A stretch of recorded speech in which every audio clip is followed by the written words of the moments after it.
இன்றைக்கு மதுரையில உள்ளம் தேடி இல்லம் நாடி என்ற ஆலோசனை கூட்டத்திலே பங்கேற்பதற்காக நாங்க வந்திருக்கிறோம். இது முடிச்சு இன்னைக்கு ஈவினிங் தேனியில பொதுக்கூட்டம், மக்களை தேடி மக்கள் தலைவர் ரத யாத்திரையுடன் பொதுக்கூட்டம் நடக்க இருக்கிறது. அந்த நிகழ்வுக்காக இன்னைக்கு மதுரைக்கு வந்திருக்க எங்களுடைய மாவட்ட செயலாளர் பாண்டியராஜ், மண்டல பொறுப்பாளர், அதே போல தொகுதி பொறுப்பாளர் எல்லாரும் மிக சிறப்பாக இந்த வேலையை முடிச்சிருக்காங்க.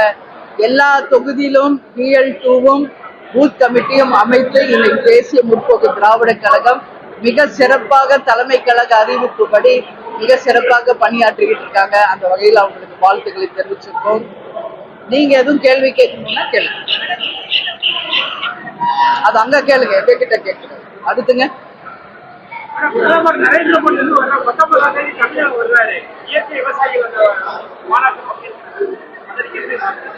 அவர் அடிக்கடி வந்துட்டு தான் இருக்காரு. இதோ முதல் முறையில அவர் எத்தனையோ வாட்டி வந்திருக்காரு. அந்த மாதிரி ஒரு நிகழ்வுக்காக பிரதமர் அவர்கள் வருகிறாரு. அதனால விவசாயிகளுக்காக வர்றாரு ஒரு பிரைம் மினிஸ்டர். அதை நம்ம வரவேற்போம் என்ற எங்க கருத்தை சொல்றோம். அது எது வேணாலும் நடக்கும். இந்த நிமிஷம் அதுக்கு பதில் நம்ம சொல்ல முடியாது. ஏன்னா இன்னும் யார் யாருடன் கூட்டணி என்பது இன்னும் உறுதி செய்யப்படல. இருக்கின்ற கூட்டணி அங்கதான் இருக்காங்களா, வெளியே வர்றாங்க என்பதும் தெரியாது. அதனால் தேர்தல் நேரம் வரும் பொழுது கூட்டணிகள் மாறலாம், அமையலாம். தேர்தல் முடிவுகள் இந்த முறை நிச்சயம் வேறு மாதிரி இருக்கும். அந்த நேரத்தில் இது போல கூட்டணி மந்திரி சபை அமையவும் நிறைய வாய்ப்பு இருக்கிறது என்றுதான் என் கருத்தை சொல்றேன். கூட்டணி மந்திரி சபைகள் தமிழ்நாட்டில் ஒரு புதுசான ஒரு விஷயம். ரெண்டு பெரிய கட்சிகளும் அதை ஏத்துக்கிற ஒரு மனநிலை வந்துட்டாங்க. ஏத்துக்கிட்டாலும் ஏத்துக்கலன்னாலும் அதுக்கான சூழல் அமைந்து விட்டால் யாராக இருந்தாலும் அதை ஏற்றுதான் ஆகணும்.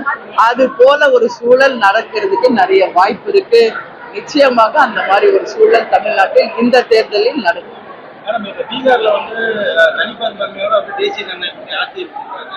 அவங்க வெற்றி தான் தொடர்ந்து இருக்குன்ற மாதிரி நீங்க அவங்க கூட்டணி பாதிப்பு வந்துருமா?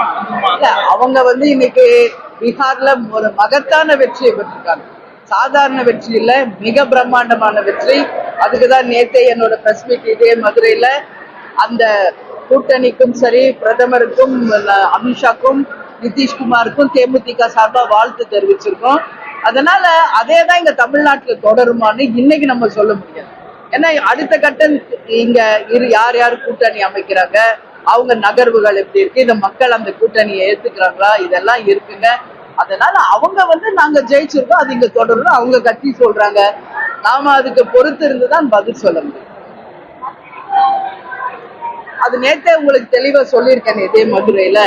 எங்க மாவட்ட செயலாளரில் ஏற்கனவே நாங்க மத்திய தொகுதி வெற்றி பெற்றதால் மீண்டும் நீங்க இங்க போட்டியிடணும், மதுரை மருமகளாக கேப்டனின் மண்ணான மதுரையில் நீங்க போட்டியிட அவங்க விருப்பத்தை சொல்லியிருக்காங்க.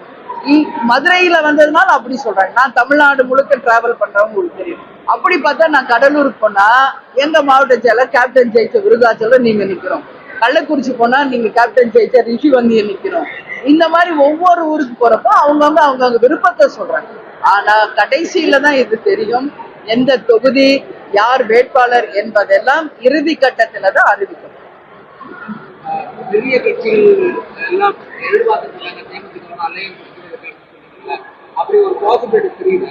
எல்லாரும் இப்ப தமிழ்நாட்டுல இருக்கிற அனைத்து கட்சியுமே எங்க தோழமை கட்சிகள் தான், இல்லைன்னு சொல்ல முடியுமா? எல்லாருமே தோழமை கட்சிகள் தான். அதனாலதான் அதை சொல்றோம். நிச்சயம் அவங்க எல்லாரும் தேமுதிகவோட கூட்டணி வைக்க தயாராக இருக்கிறார்கள்.